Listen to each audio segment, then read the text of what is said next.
Good day mga kabady. Isang makulimlim na araw ulit. Yan, nandito na tayo sa likod. At pasado alas 8 na. Yan. Ngayon po ay bubutasin na nila yung pader na paglulusutan sa overflow. Kaya papanoorin natin. Tara, samahan niyo ako mga kabady. Update po tayo sa kanilang ginagawa. Yan, nailagay na nila dito yung nasa 18 na piraso ng PVC. Bubutasan na nila yung pader dyan. Hindi pa po yan yung sa fish pan. Yung sa fish pan yung banda ron. Pero may pader kasi dyan. At nandyan na po yung tubig. Kaya bubutasan na nila. Yan na. Yan na ang tubig. Umapaw na. Ayan, binutas na po nila. Tapos tinakpan muna ni Uncle yung PVC para hindi pasukin ng lupa. Yan.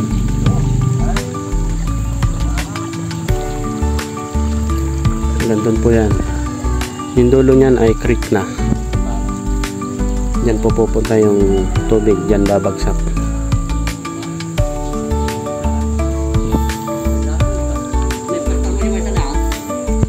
Yan mga kabady, ito yung pader ng fish pan. Nabutas na nila. Kanina nandun ako sa loob. Yan dyan. Ile-level lang nila yan. Tapos mamaya ito na ang bubutasan nila. Abang-abangan natin. Sisinsilin na nila mga kabady.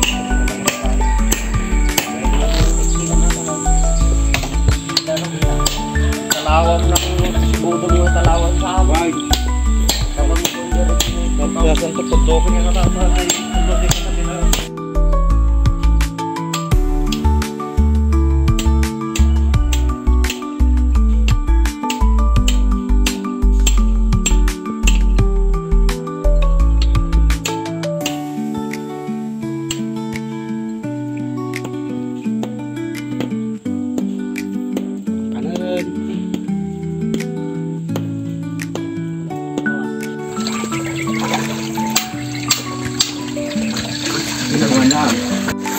Pupunta sa kabila siyang kalman ko. Mga sumuro mo pinapyat.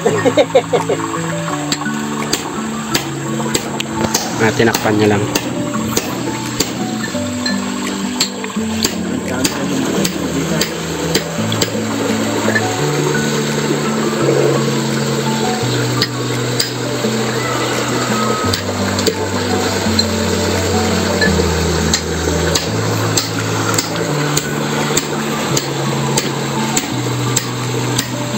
Lakas na ng agos mga kabady. Ang lalim kasi yan. Tapos lagyan lang ng tabla dun sa kabila para hindi masyadong malakas ang pressure.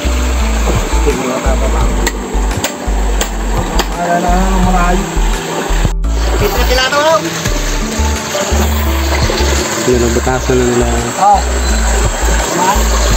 Makita mo nila lahat sa pana. Parang gusto mo nito.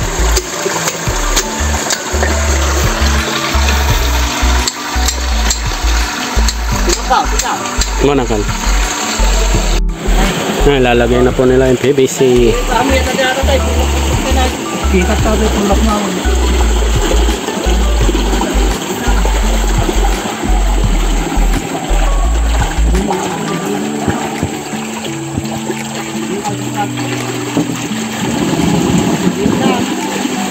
Kaya pa ito lang.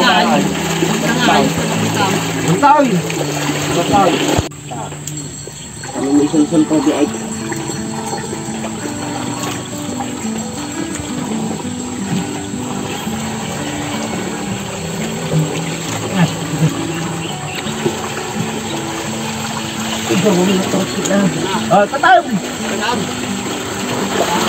Yun.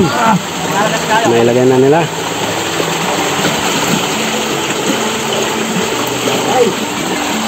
Mau. Mau.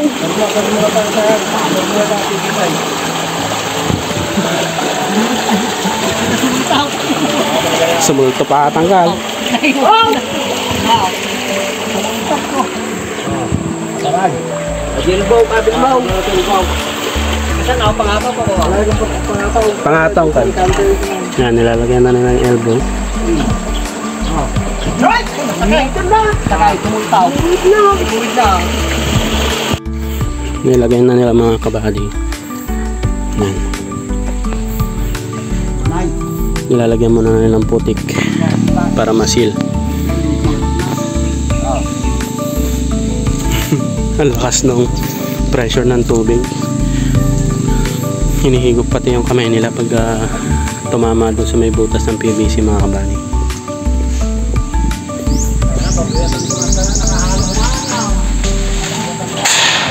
Yan mga kabady, mag alas 10:30 na. At tayo po ay hindi pa nakakapagpakain gawa ng nilalagay nila yung overflow. Bali mamaya na lang kapag wala nang tao sa fish pan, tsaka kapag mababaw na yung tubig, kasi nga baka may stress yung tilapia. Yan, bali mahigit isang hollow blocks na yung binaba mga kabady. Yan. Try na rin natin magpakain. Tara, samahan nyo ako. Start na tayo mga kabady.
Yan, bali binigay ko na lahat mga kabady. 3 kilo lang yan. Ayaw ko silang pasobrahan kasi nga yung araw is hindi ganun kaganda. Kasi baka mamaya biglang umulan. Like kahapon, umulan kasi ng malakas kahapon. Medyo nabigla ulit siguro sila. May isang lumutang. Isa lang naman kabady. Normal lang siguro yun na ganun, lalo na't wala pa tayong overflow.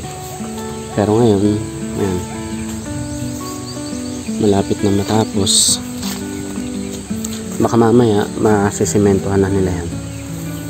Bali ngayon ang gagawin ko ay sisindi ko yung solar para kahit pa paano magkaroon sila ng mas maraming dissolved oxygen. Yan. Update ko ulit kayo mamaya mga kabady. Tignan natin kung saan umaagos yung tubig mga kabady. Yung papunta dun sa may creek. Samahan niyo ako.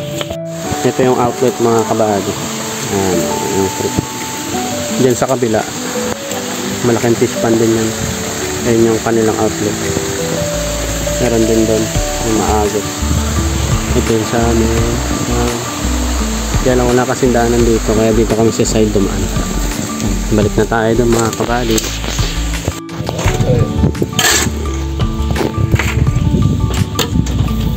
Buhos. Wow. Wow. Wow.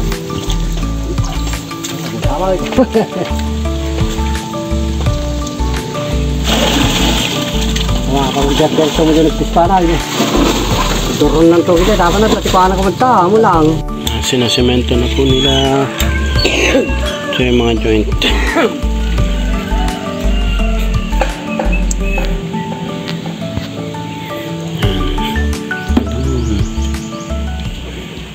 Update tayo mga kabady, 4:18 na ng hapon at gumanda-ganda yung panahon pero makulimlim pa rin,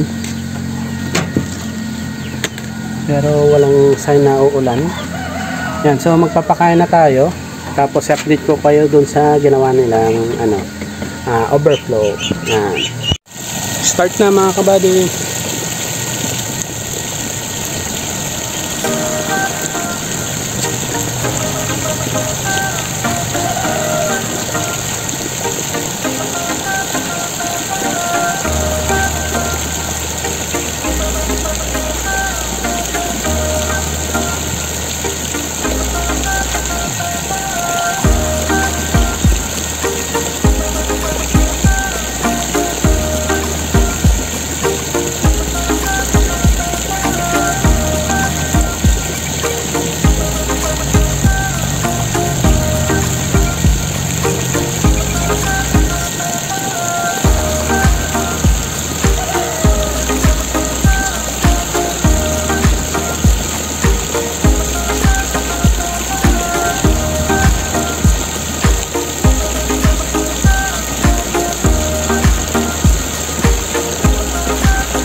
Yan, so naikabit na nila mga kabady yung ating overflow.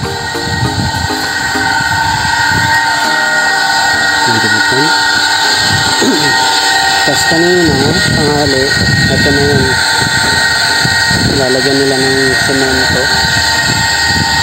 Tapos dito rin yun, nandun na sila sa loob. Yung ating overflow, pero tinaas ko na muna para tumaas din yung level ng tubig. Makikita nyo yung mga hiwa-hiwa na yan, dyan yung level ng tubig pag tumaas. Ilagyan lang din natin ito, plastic bottle yan, ilagyan natin sa dulo ng PVC. Wala naman yan, just in case lang naman. Tinali ko muna. Punta tayo sa loob. Then yun nga pala mga kabady, gawa ng lobat yung cellphone ko kanina. Nagputol din sila ng mga puno or sanga ng puno dito. Gemini na yan.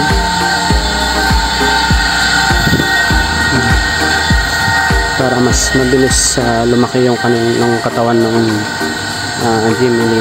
Ganyan yung ginagawa mga kabady. Tapos yun na, natabunan na nila yung mga 40%.